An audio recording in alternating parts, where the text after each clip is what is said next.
এই বাপজির আমার গভীর মন লাগাম, হযরত ঈসা আলাইহিস সালামকে আল্লাহ রাব্বুল আলামিন গম্ভীর নীলার হাতিয়ার দান করে দিলেন আর বললেন, ঈসা রে, আমি আল্লাহ তোরে এমন একটা পাওয়ারফুল ক্ষমতার মালিক বানাইলাম, এইটা দিয়া তুমি যে পয়গম্বর এটা প্রমাণ করে দিবা। হযরত ঈসা আলাইহিস সালামকে আল্লাহ পাক বললেন, তুমি কুষ্ঠ রোগী ভালো করে দাও, ধবল রোগীরে ভালো করে দাও, তুমি মরা মানুষকে জিন্দা করার মতো ক্ষমতা আমি আল্লাহ দান করলাম। সুবহানাল্লাহ বলবেন না? সেই সুলাইমান আলাইহিস সালামকে পাশাপাশি আর একটা সিংহাসন দেওয়া হয়েছিল। নবীর নবুয়ত প্রমাণ করার জন্য আল্লাহ একটা সিংহাসন দিলেন। ওই সিংহাসন বাতাসের উপর দিয়া রওনা করে। বর্তমান জামানা বাতাসের উপরে উড়ন্ত পাখির মতো ওড়ে। এটা হচ্ছে রকেট আর হেলিকপ্টার বিমান। কথা কন না কেন, ঠিক না বে ঠিক? সেই সুলাইমান আলাইহিস সালামকে পাশাপাশি আর একটা সিংহাসন দেওয়া হয়েছিল। নবীর নবুয়ত প্রমাণ করার জন্য আল্লাহ একটা সিংহাসন দিলেন। ওই সিংহাসন বাতাসের উপর দিয়া রওনা করে। বর্তমান জামানা বাতাসের উপরে উড়ন্ত পাখির মতো ওড়ে। এটা হচ্ছে রকেট আর হেলিকপ্টার বিমান। কথা কন না কেন, ঠিক না বে ঠিক? এই পৃথিবী শাসন করেছে 4 জন বাদশাহ। জোরে বলেন কয়জন? 4 জন। 1 নম্বরে জুলকারনাইন, ওনাকে বলা হয় আলেকজান্ডার দি গ্রেট বলে যাকে সম্বোধন করা হয়। 2 নম্বরে পয়গম্বর সুলাইমান আলাইহিস সালাম হাওয়ার একটা সিংহাসন পাইছিলেন, উড়াল দিয়ে চলে যেতেন। 3 নম্বরে বুখতে নসর, 4 নম্বরে নমরুদ। 2 জন আল্লাহরে মেনে জান্নাতি হয়েছেন। সুবহানাল্লাহ বলেন। আর 2 শয়তান বলেছিল, সারা দুনিয়া তো আমি পাইই গেছি, আল্লাহ বলি আবার কিরা? আল্লাহরই চেনে না। বুখতে নসরকে কেউ কেউ বলছেন তার নাম হচ্ছে সাদ্দাদ। সাদ্দাদ আল্লাহর সাথে চ্যালেঞ্জ করলো। হযরতে হুদ পয়গম্বর বললেন যে, সাদ্দাদ রে, আল্লাহকে ভুলিস না, আল্লাহকে মেনে নে। বলে, তোমার আল্লাহ কি দেবে? কয় জান্নাত দেবে। কয় জান্নাত আমি নিজে বানাবো। মুলকি ইয়ামেন, 300 মাইল বিশিষ্ট এরিয়া, নয়নাভিরাম পরিবেশ, 25,000 সুন্দরী সুন্দরী রূপসী মেয়েদেরকে নিয়ে এসে ওই ঘরে সাজানো। বলছে, এগুলি আমার হচ্ছে হুর গিরমান। জোরে কর নাউযুবিল্লাহি মিন যালিক। আল্লাহ রাব্বুল আলামিন ডাক দিয়ে বলেন, কুল্লু নাফসিন যায়িকাতুল মাউত সুম্মা ইলাইনা তুরজাউন।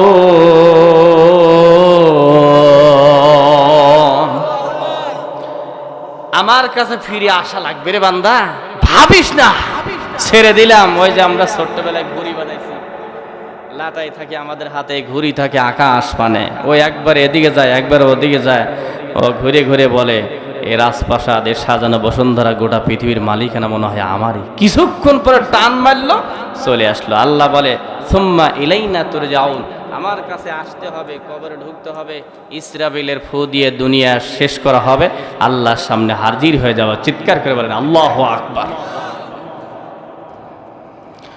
সে আল্লাহ রাব্বুল আলামিন ডাক দিয়ে বলেন, ইয়াসআলুনাকা আন যিল করনাইন। আল্লাহ পাক সূরাতুল কাহফের ভিতরে সুন্দর করে জানাই দিয়েছেন, নবী আমার, আপনি ক্ষণস্থায়ী দুনিয়ার জিন্দেগি মানুষকে বোঝাবার জন্য পেরেশান হয়ে যান। মক্কার কাফেররা তো আপনার নবী বলে মানতে চায় না। এক পর্যায়ে তারা মদিনাতুল মুনাওয়ারার বড় বড় ইহুদি পণ্ডিত যারা ছিল, তাওরাত জাবুর ইনজিলের হাফেজ যারা ছিল, তাদের কাছে শরণাপন্ন হলেন। গিয়ে ডাক দিয়ে কয়, আব্দুল্লাহর বেটা মুহাম্মদ, আমাদের জানা মতে সে একজন গরিব শ্রেণীর মানুষ, এতিম মানুষ, মাও নাই বাবা নাই। সে বলে নাকি আমার কাছে জিবরাইল আসে আর নবীর দাবি করেছে। আমরা কি করে প্রমাণ করব সে কি আসল নাকি নকল? মদিনার ইহুদিরা ডাক দিয়ে বলেন, এ মক্কার কাফির বেঈমানেরা, আমরা 3টা প্রশ্ন করব, তোমরা এই প্রশ্নগুলো আব্দুল্লাহর বেটা মুহাম্মদরে জিগাইবা। যদি না দিতে পারে তাহলে বুঝবা নবী নয়, আর যদি দিতে পারে অন্য কেউ হবে না, তিনি আল্লাহর পাঠানো পয়গম্বর। আল্লাহু আকবার জোরে কর। ওরা এসে বলতেছে, হ্যাঁ পাইছি, আব্দুল্লাহর বেটা মুহাম্মদ, এদিকে আসো। আমাদের নবীর পাশে বসে গেল। নবী সাল্লাল্লাহু আলাইহি ওয়াসাল্লাম বললেন, কি ঘটনা কি? কয়, প্রশ্ন, 3টা প্রশ্ন। নবী মানবো না মানবো এটা পরের ব্যাপার, আগে আপনি 3টা প্রশ্নের জবাব দেন। কি প্রশ্ন? 7 জন যুবক ইমান আমল হেফাজতের জন্য হিজরত করে গুহার মধ্যে লোকায়িত হয়ে গেল, তাদের ঘটনা কি আপনাকে বলা লাগবে? দ্বিতীয় নাম্বার, রুহু কি জিনিস আপনি বলা লাগবে? 3 নম্বরে, জুলকারনাইন 2টা শিংওয়ালা বিশিষ্ট সারা দুনিয়া শাসন করেছে জুলকারনাইন আলেকজান্ডার, তার ঘটনা কি এটা আপনি যদি বলতে পারেন, ও মুহাম্মদ আমরা আপনাকে আল্লাহর নবী বলে আমরা স্বীকারোক্তি দিয়ে দিব। আল্লাহর নবী বললেন যে আগামীকালকে তোমরা আমার সামনে আসবা, আমি তোমাদেরকে সুন্দর করে জানাই দেব। আমার বন্ধুরে, আমার নবী সাল্লাল্লাহু আলাইহি ওয়াসাল্লাম আগামীকাল জানাই দিব বলছিলেন, কিন্তু ইনশাআল্লাহ না বলার কারণে আমার আল্লাহ নারাজ হয়ে 40 দিন পর্যন্ত ওহীর দরজা বন্ধ রেখে দেয়। চিৎকার করে বলেন আল্লাহু আকবার। নবী হে, আপনি জবাব দিবেন মানে? মা ইয়ান্তিকু আনিল হাওয়া ইন হুয়া ইল্লা ওয়াহয়ু ইউহা।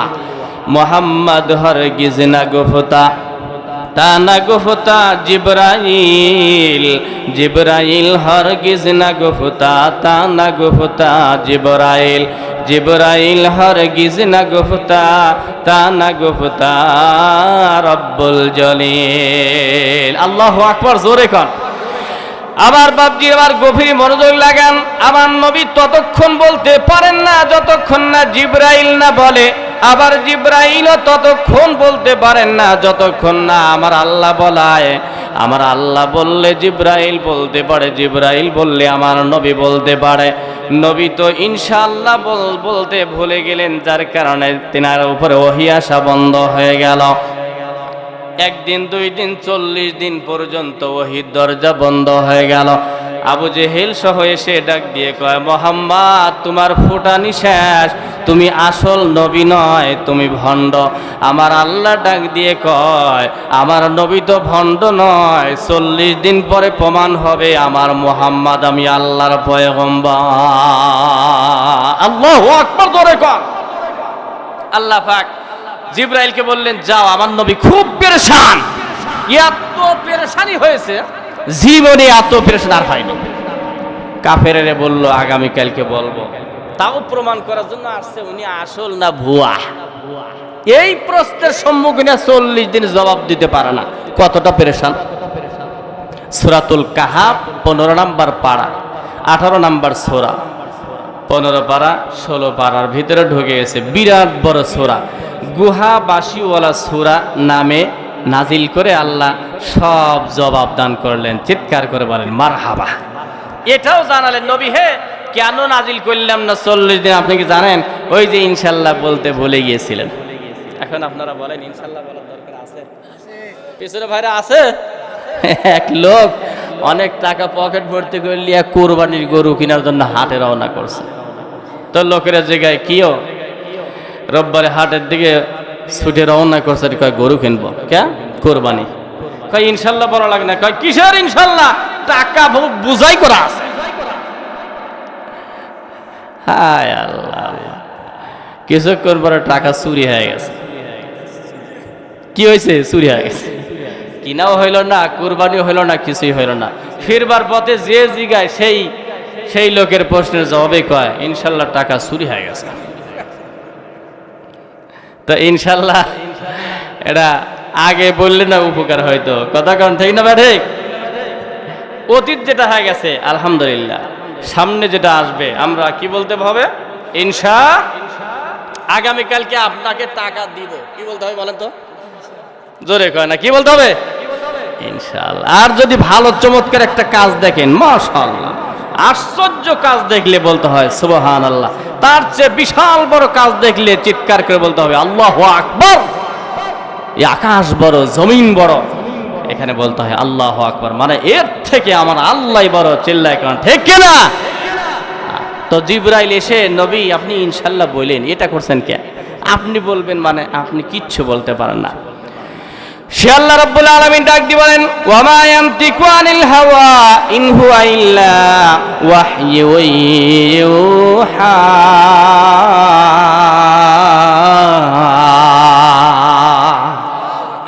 নবী আপনি কিছুই করেন না, আমি বলাই তাই আপনি বলেন। জুলকারনাইনের ইতিহাস এই সূরাতুল কাহফে বর্ণিত হয়েছে। আমি আপনাদেরকে এই যুলকারনাইন সম্পর্কে আলোচনা করব। 1600 বৎসর পর্যন্ত আল্লাহ পাক তাকে হায়াত দান করেছিলেন। চিৎকার করে কোন মারহাবা। আমরা হায়াত পাই কত বছর? আপনার বয়স কত বাজি? 75 গিয়েছে। তাই নেটুনি আর 10 বছর থাকে কিনা, তাই না? এই গ্রামে সবচেয়ে বেশি বয়স কার? 100 বছরের কোনো মানুষ আছে? কাছাকাছি আছে, তার মানে আমরা 100 পাই। আর আলেকজান্ডার ইস্কেন্দার, এই যুলকারনাইন সূরাতুল কাহফ নাজিল হওয়া এই সূরায় বর্ণিত এই বাদশাহ 1600 বছর হায়াত পেয়েছিলেন। চিৎকার করে কোন মারহাবা। তারপরেও উনি চিন্তা করলেন, আচ্ছা দেখতে দেখতে 1600 বছরই সব শেষ হয়ে গেল, আমি সারা দুনিয়ার জমিনে ইসলাম কায়েম করতে পারলাম না। তো ইসলাম যদি এখন কায়েম করতে হয় লাগবে হায়াত। কি লাগবে বাবাজিরা? হায়াত যদি বৃদ্ধি করতে হয় তাহলে একটা পানি খাওয়া লাগবে। ওই পানির নাম কি? আবে হায়াত। কি নাম? জোরে কয় না কি? তখন যুলকারনাইন চিন্তা করলেন আবে হায়াতটা কোথায় পাওয়া যাবে। এর তালাশে তিনি রওনা করলেন। একটা ঘোড়া দিয়েছিলেন।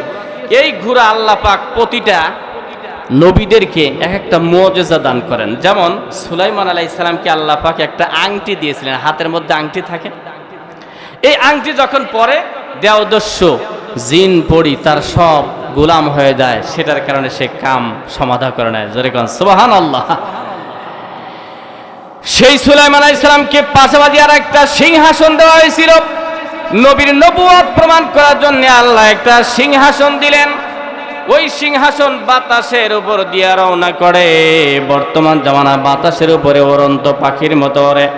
এটা হচ্ছে রকেট আর হেলিকপ্টার বিমান। কথা কন না কেন, ঠিক না বে ঠিক? তাহলে সুলাইমান পয়গম্বর যা পেয়েছিলেন বর্তমান জামানার বিজ্ঞানীরাও তো তাই তো দিলেন। এর মধ্যে পার্থক্য এতটুকু, আমাদের রকেট আর বিমান আর হেলিকপ্টারের জন্য পেট্রোল দেওয়া লাগে, অকটেন দেওয়া লাগে।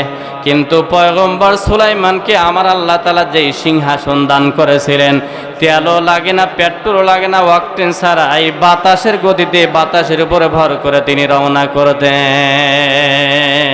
চিৎকার করবেন আল্লাহু আকবার। প্রমাণ করতেন আমি আল্লাহর পয়গম্বর, আমারটার সাথে হেলিকপ্টার তুলনা করবি না। বিজ্ঞানীরা কি করতে পারে? সব দেখে দেখে পাখিরা ওড়ে, এরা দেখে দেখে চিন্তা করছে আমরা উড়াইতে পারি কিনা। তো এতটুকু বাঁকা করলে কিরকম লাগবে, এতটুকু বাঁকা করলে কেমন করলে, এতটুকু উষার করলে কেমন করে লাগবে, কোন বাতাস কোন জায়গায় যে কী হবে, পাখিটা কেমনি করে ওড়ে। আল্লাহর সৃষ্টি ক্ষুদ্র পাখির উপরে নির্ভর করে হেলিকপ্টার বানিয়েছে। চিৎকার করে বলেন মারহাবা। তাহলে মানুষ যা করে সব আগে আমার আল্লাহ পাক। এই জন্য মহাবিশ্বের মহাবিশ্বয় মহাগ্রন্থ বিজ্ঞানময় কোরআনে কারিম সম্পর্কে পৃথিবীর সমস্ত দার্শনিক এবং কলামিস্ট এবং সাহিত্যিক এবং বিজ্ঞানীরা বলেছে, আকাশের নিচে জমিনের উপরে যতগুলো আশ্চর্য জিনিস আছে, 1 নম্বরে আশ্চর্যের বিষয় হচ্ছে আল্লাহর কোরআনে কারিম। চিৎকার করে বলেন মারহাবা। বলে কেমনে? 1446 বছর অতিবাহিত হয়ে গেছে, একটা জের জবর নুক্তার বেশ কম হয় না, কিয়ামতের আগেও হবে না। এটাই প্রমাণ করবে এটা দুনিয়ার কোনো কিতাব নয়, এটা আমার আল্লাহর কালাম। চিৎকার করে বলেন আল্লাহু আকবার। আমার বাপজিরা আমার, এবার দেখেন মুসা কালিমুল্লাহরে আমার আল্লাহ একটা নবুয়ত প্রমাণ করবার জন্য একখানা মুজিজা দান করলেন। তার হাতের মধ্যে একখানা বিশাল বড় লাঠি দান করলেন। এই লাঠিটা জমিনের মধ্যে ফেলার সঙ্গে সঙ্গে অজগর বিষধর সাপ হয়ে যায়। আবার যখন সাগরের মধ্যে নদীর মধ্যে নিক্ষেপ করে, সঙ্গে সঙ্গে বিপদগ্রস্ত বান্দাবান্দির জন্য আমার আল্লাহ বিশ্বরোড বানিয়ে দেয়। সুবহানাল্লাহ কবেন না? দেখছেন ফিরআউনকে বলল ইযহাব ইলা ফিরআউনা ইন্নাহু তাগা, ফিরআউনের কাছে যাও, দাওয়াত দাও। বাদশাকে আগে দাওয়াত দাও, বাদশা ভালো হইলে প্রজারা ভালো হয়ে যায়। কথা কন ঠিক না বেঠে? আর যদি রাজা হয় চোর, প্রজা হবি কি? রাজা যদি এক বস্তা টাকা চুরি করে, প্রজারা 2 বস্তা টাকা চুরি করবে, এতে কোনো সন্দেহ নাই। চিল্লায় কন ঠিক কিনা? এজন্য আমরা কই কোরআন সংসদে নিয়ে যাও, হযরত ওমরের মধ্যে একটা রাষ্ট্রপ্রধান বসায় দাও, চোর ভালো হয়ে যাবে, ডাকাত ভালো হয়ে হবে, সোনার মদিনার মতো বাংলার জমিন হয়ে যাবে। চিল্লায় কর ঠিক কিনা? এই তখন এসে বলে, ওই হুজুর থামেন, রাজনীতির ওয়াজ করেন কে? আমরা চুরি করতেছি, চুরি করবে দেন, আপনার এত কিসের কি? আরে ভাই, আমরা দেখতেছি যে আপনি চুরি করে করে জাহান্নামের দিকে যাচ্ছে, আমাদের দায়িত্ব হচ্ছে আপনাদেরকে ঠেকায়া জান্নাতের পথে ঢোকানো। চিল্লায় কোন ঠিক না? ঠিক। আহারে, ছোট্ট ছোট্ট সন্তানরা বিলেট না দিলে খুব রাগ, চাকু না দিলে খুব রাগ, ওরা কান্নাকাটি করে, মা বাপ কিন্তু দেয় না কেন? এরা জানে ক্ষতি। আমরা বলতেছি, বাবারে খবরদার, এই পরীক্ষায় তোমরা পাশ করতে পারবা না, ফিরে আসেন, আটকে যাবেন, এমন জায়গায় আটকে পড়বেন, কবর, হাসর, মিজান, ওখানে কিন্তু আল্লাহর কোরআন ছাড়া, আলেম ওলামা ছাড়া আর কিছুই নাই। কথা কান ঠিক না? ঠিক। বিশ্বনবী সাল্লাল্লাহু আলাইহি ওয়াসাল্লাম বলছেন, কিয়ামত যেদিন কায়েম হয়ে যাবে, তিন শ্রেণীর মানুষকে আল্লাহ পাক দাঁড় করাবেন। এক নম্বরে নবীরা দাঁড়াও। এবার আল্লাহ পাক ডাক দিয়ে বলবেন, দ্বিতীয় নাম্বার, আমার আলেম ওলামার কোথায় দাঁড়িয়ে যাও? কেন দাঁড়াবে? দুনিয়াবি রাজনীতি যারা করে করে, টাকা চুরি করে করে করে, যারা সুদ খেয়ে ঘুষ খেয়ে মানুষ হত্যা করে করে যারা জাহান্নামের মধ্যে পড়তেছে, হে আল্লাহ পাক ডাক দিয়ে বলবেন, এ আলেমরা তোমরা এখানে আসো, এদেরকে সুপারিশ করে করে করে করে আমি আল্লাহর জান্নাতের মধ্যে ঢুকাইয়া দাও। আল্লাহু আকবার, জোরে কর। নবী বলেছেন, এক নম্বরে নবীরা দাঁড়াও, দুই নম্বরে সুম্মাল উলামা, আলেমরা দাঁড়াও। এখন আপনারা কোন, আপনাদেরকে আমি জিগাই, আপনারা জবাব দেন, আলেমদের দাম আছে না নাই? জোরে কয় না? আছে, আছে। তা আলেমদের খালি মারেন, আমার বড় হুজুরের মোটগুলি ধরিয়া আপনারা জেলে দিয়ে দিলেন, রিমান্ডে দিয়ে দিলেন। এই কাজগুলি আগের জামানায় কাফেররা করেছে, এখন মুসলমানরাই করতেছে। ঠিক কিনা? জোরে কন। এগুলি করেন কি? আমরা তো আপনাদের দুশমন না রে ভাই। হ্যাঁ, কোরআনটা সংসদে একটা বার ঢোকান না, দেখেন কি শান্তি হয়। মানুষ হত্যা হয়েছে, কুকুর মরলে বিচার হয়, ছাগল চুরি করেছে বিচার হয়, মানুষ পাখির মতো গুলি করতেছে, তার বিচার হচ্ছে না। কারণ এই বাংলার জমিনে, পৃথিবীর জমিনে আল্লাহর কোরআনে আইন নাই। চিল্লায় কোরআন ঠিক না? ঠিক। সৌদি আরবে কয়েকটা মানুষ ছিল, হঠাৎ করে বাংলাদেশে আসছে, চাষতলে বসে গল্প করতেছে আর চা খায়। বলে, আমি একটা ম্যাজিক দেখাই, এরকম সুন্দর একটা মসজিদ আছে, একটা ইঁদুর মারলো, মাইরিয়া রক্তাক্ত ইঁদুর একটা প্যাকেটিং করিয়া গিরা দিয়া মসজিদের সামনে ফালায় রাখছে। আসরের নামাজ হয়ে গেল, এরকম বাবাজির মতো একটা মুরব্বী মানুষ, জুব্বা পরা, পাগড়ি বাঁধা, সুন্দর দাড়িও আছে, নামাজ কমপ্লিট কেবল হলো আসরের নামাজ, একটা প্যাকেট পরে আছে, প্যাকেটের মধ্যে কি কথা কয় না কি? ইঁদুর। ওই মুরব্বী মনে করছে এর মধ্যে নিশ্চয়ই টাকা আছে, নেওয়াও সারা, খপ করে তুলাও সারা, পকেটে করে নিয়ে দেবো, বাড়ির যায় দেখে যে ইঁদুর। তো ওই লোক বলছে, ভাই ইঁদুরের জীবনের নিরাপত্তা নাই, কারণ হচ্ছে আল্লাহর কোরআন নাই। চিল্লায় কোরআন ঠিক না? ঠিক। আর সৌদি যান, এরকম মোবাইল পরে আছে, আইফোন তুলবে না কেন? তবে হাত করে দাও, এটা আমার আল্লাহর বিধান, চোরেরা ভালো হয়ে গেছে। চিল্লায় কোরআন ঠিক না? ঠিক। এই কথাগুলো আপনাদের বলার দরকার, রাষ্ট্র বঙ্গভবন থেকে আপনারা বলেন। এই যে তারেক জিয়া সাহেব একটা সুন্দর কথা বক্তব্য দিয়েছেন, দেশে ফিরে একটা সুন্দর বক্তব্য দিয়েছেন। উনি বলেছেন, বিশ্বনবী সাল্লাল্লাহু আলাইহি ওয়াসাল্লামের ন্যায়পরায়ণতার ভিত্তিতেই বাংলাদেশ শাসন করা হবে, বাংলাদেশ চলতে থাকবে। চিল্লায় কেন? আল্লাহু আকবার। এই কথা বলছে, এই কথাটা তো একটা আলেমের কথা, বুজুর্গের কথা, আল্লাহর কথা, নবীর কথা, সাহাবীর কথা। তা এটা তো ইসলামী দলের কথা, কোরআনের কথা। সেই কথা যদি তারেক জিয়া বলে, তাকে তো আমরা স্যালুট জানাই, ধন্যবাদ জানাই। আমরা বলি, তুমি কোরআনের কথা বলেছো, আপনি কোরআনের কথা বলেছেন, আপনি কোরআনের দল করেন, আপনি কোরআনের আইনের কথা বলেছেন, আপনি কোরআনের আইন চান, তাহলে বাংলাদেশ দেখবেন নবীর জামানার মতো হয়ে যাবে, ওই সোনার মদিনার মতো হয়ে যাবে। চোর থাকবে না, বাটপার থাকবে না, চাঁদাবাজ থাকবে না, সোনার বাংলা হয়ে যাবে। চিল্লায় কর ঠিক কিনা? আমাদের এই যে প্রধানমন্ত্রী শেখ হাসিনা, উনি বলেছিলেন যে বাংলাদেশ চলবে মদিনার সনদে। চিন্তা করছেন, কিসের সনদে ভাই? জোরে না বললে বুঝি কি? মদিনার সনদে। একটু জোরে কোন, কিসের সনদে? মদিনা সনদ যদি ব্যাখ্যা করা হয় 30 পারা কোরআন হয়। চিৎকার করে বলেন মারহাবা। দেখছেন আমাদের কথাগুলি ওরা বলে, রাজনীতি হয় না। যেই আমরা বলি হুজুর রাজনীতি করবেন না, খবরদার রাজনীতি করবেন না। আচ্ছা আপনাদেরকে একটা জিজ্ঞাসা করে বলেন তো দেখি, পৃথিবীর জমিনে সবচাইতে বড় রাজা কে? জোরে কয় না, বড় রাজা কে? সে আল্লাহ রাব্বুল আলামিন ডাক দিয়ে বলেন সূরা বুরুজের মধ্যে, লাহু মুলকুস সামাওয়াতি ওয়াল আরদি, লাহু মুলকুস সামাওয়াতি ওয়াল আরজ।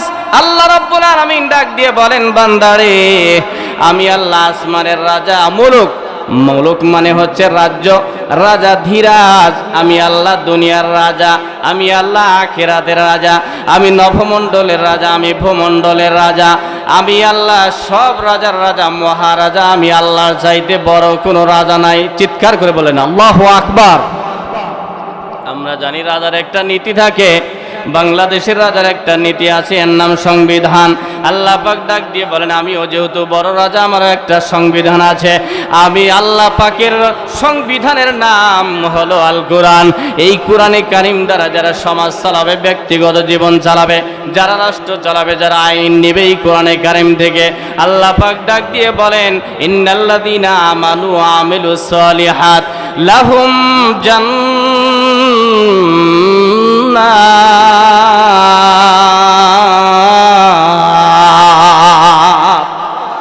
আরেকবার জোরে বলেন তো দেখি আল্লাহু আকবার। আমার কোরআনে কারিম দ্বারা নিয়া তোমার জীবনটা চালাও, তোমরা জান্নাতি বান্দা হয়ে যাইবা। আবার পাশাপাশি আমার আল্লাহ পাক অন্য সূরার মধ্যে, অন্য পারার মধ্যে আল্লাহ পাক ডাক দিয়ে বলে দিয়েছেন, সে আল্লাহ রাব্বুল আলামিন বলেন ওয়া মান লাম ইয়াহকুম বিমা আনজালাল্লাহ ফাউলাইকা হুমুল ফাসিকুন। যারা কোরআনে কারিম দ্বারা, আইন দ্বারা বিচার করে না তারা ফাসিক। আবার আল্লাহ পাক ডাক দিয়ে বলেন ওয়া মান লাম ইয়াহকুম বিমা আনজালাল্লাহ ফাউলাইকা হুমুজ জালিমুন। যারা কোরআনে কারিমের আইন দ্বারা বিচার করে না তারা জালেম হয়ে যায়। ওয়া মান লাম ইয়াহকুম বিমা আনজালাল্লাহ ফাউলাইকা হুমুল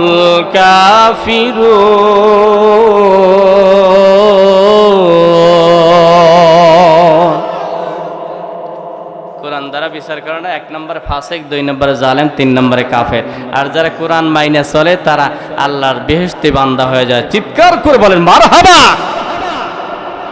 জুলকারনাইন চিন্তা করলেন আমি সারা পৃথিবীতে ইসলাম কায়েম করব, লাগবে হায়াত, আর হায়াত বৃদ্ধি করার জন্য আবে হায়াত, হায়াতের পানি পান করলে আল্লাহ পাক তার হায়াত বৃদ্ধি করে দেয়। চিৎকার করে কোন মারহাবা। আর একবার জোরে বলুন তো দেখি মারহাবা। নবীদেরকে নবুয়ত প্রমাণ করার জন্য আল্লাহ পাক মুসা কালিমুল্লাহর একটা লাঠি দান করলেন, ঈসা আলাইহিস সালামরে একটা দিলেন। এরপরে আমি জুলকারনাইনের দিকে যাচ্ছি। এই বাপদিন আমার গভীর মন লাগান, হযরত ঈসা আলাইহিস সালামকে আল্লাহ রাব্বুল আলামিন বিইজনিল্লাহর হাতিয়ার দান করে দিলেন।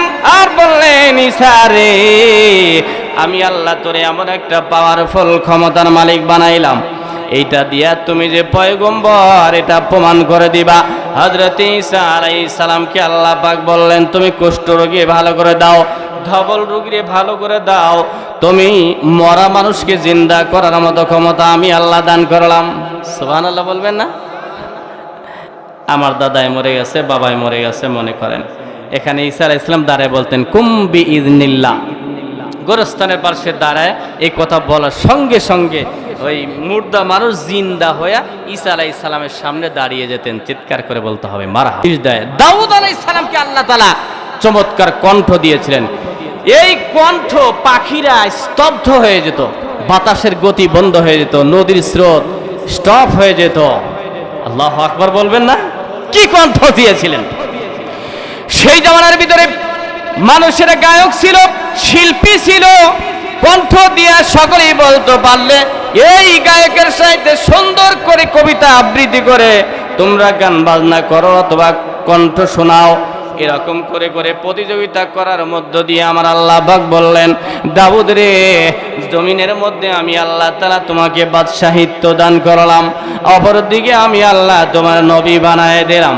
সুবহানাল্লাহ কোন, একদিকে নবী আর একদিকে বাদশাহ। আল্লাহু আকবার জোরে কোন। কেন আপনারা বলেন যে হুজুর মানুষ রাষ্ট্র চালাইতে আসে কে? সুলাইমান আলাইহিস সালাম একদিকে নবী আর একদিকে গোটা পৃথিবীর বাদশা আমার আল্লাহ বানিয়েছিলেন। চিৎকার করে গান মারহাবা। হুজুররা আবার রাজনীতি করবে কে? আমার রাসূল 10 বছর কোরআন দ্বারা মক্কা মদিনা চালায়া সমাজটা তিনি সোনার মদিনা উপহার দিয়ে গেছিলেন। সুবহানাল্লাহ, জোরে কোন সত্য না মিথ্যা? জোরে কয় না সত্য না মিথ্যা? কেন মানেন না আপনারা? উনি তো মানব রচিত আইন এটা ফলো করেন না। সে আল্লাহ রাব্বুল আলামিন ডাক দিয়ে কয়, দাউদ রে, আবার দাউদ কি এমন একটা কণ্ঠ দিয়েছিলেন, আল্লাহ পাক ডাক দিয়ে বলবেন দুনিয়া যেদিন শেষ হয়ে যাবে জান্নাতের মধ্যে চলে যাব, আমরা যেন সকলে জান্নাতবাসী হই। জোরে কোন একবার আমিন। যাব তো ইনশাআল্লাহ? ইনশাআল্লাহ কয় না, ইনশাআল্লাহ কোন। আরে জান্নাত দেওয়ার জন্যই তো আল্লাহ কোরআনে কারিম দিয়েছে। মুসলমানের ঘরে জন্ম দিল কেন? আল্লাহ বলে আমি জান্নাত দেব এই কারণে। সুবহানাল্লাহ কোন। সেই জান্নাতের মধ্যে যখন যাব আল্লাহ পাক ডাক দিয়ে বলবে, দাউদ রে, এত সুন্দর কণ্ঠ দিয়েছিলাম, তোমার এক গলার থেকে 70 রকমের কণ্ঠর ঝনঝনানি বাহির হইতো, মানুষ পাগল পারা হয়ে যেত। সেই জান্নাতের ভিতরে আল্লাহ পাক ডাক দিয়ে বলবেন, হে দাউদ পয়গম্বর, তুমি বিশেষ বক্তা দিয়ে আসো, আমার কোরআন শুনে আমার বান্দাদের চর মথুরাপুর জামে মসজিদ কমিটি এবং এলাকাবাসী তাদের মন ভরে নাই জান্নাতের মধ্যে তোমার সুন্দর সুললিত কণ্ঠ শোনায় দাও আমার কোরআন পড়িয়া। সুবহানাল্লাহ বলেন। চিন্তা করেন, মানুষ হাজার হাজার বছর তাক লেগে থাকবে, এবার বলবেন আপনি বন্ধ হন। আমার নবী কোথায়? আপনার উপরে আমি কোরআন নাজিল করি না, আমার বন্ধুরে নিয়ে আসেন।